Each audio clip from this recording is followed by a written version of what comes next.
the United States carrying out a round of overnight airstrikes targeting Iranian-backed militias in 3 locations.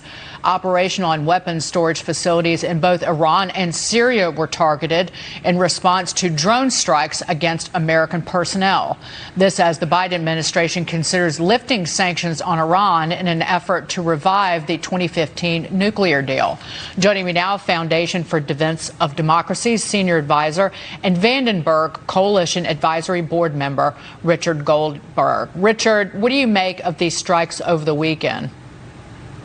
Good morning, Dagan. Well, I think, first of all, wholly legal, appropriate, and legitimate for the President of the United States to take action militarily to defend U.S. forces. And if these facilities were linked to drone attacks on U.S. troops in Iraq, wholly legitimate operation to carry out, despite what you hear from some Democrats on Capitol Hill. With that said, the question is, why was this escalation taking place? Where is the direction of this going? And will the Biden administration realize that its own policies may be encouraging these attacks? Let's look at the field from Tehran's point of view. This series of attacks against U.S. troops in Iraq has been escalating since April, if we are to believe reports. No response since then.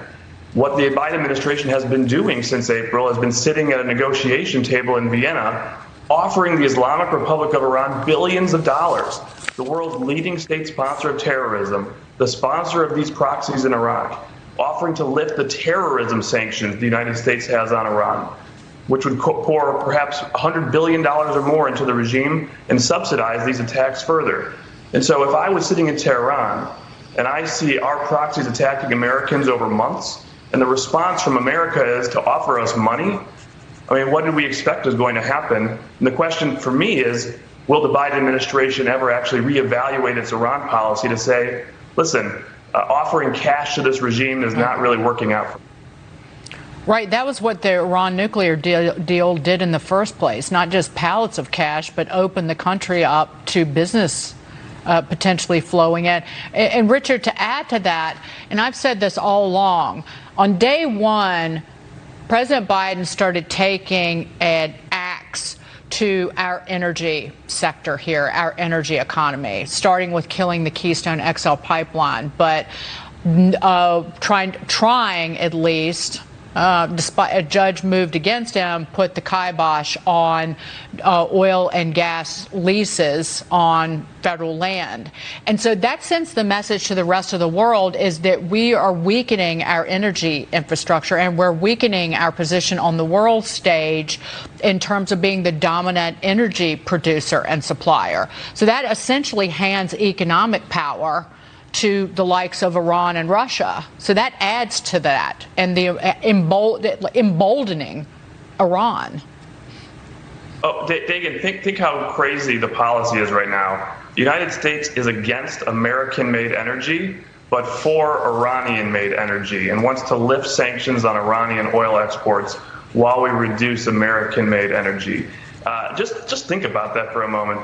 And Iranian-made energy, mind you, is used to finance terrorism around the world. We have terrorism sanctions on the National Iranian Oil Company and the Central Bank of Iran, their tanker company.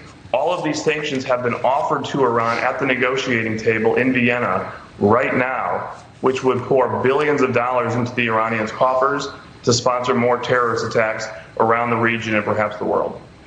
Really quickly, President Biden is set to host the Israeli president at the White House today. White House Press Secretary Jen Psaki saying the visit is to honor and strengthen the relationship between the two countries. Do you expect that, Robert?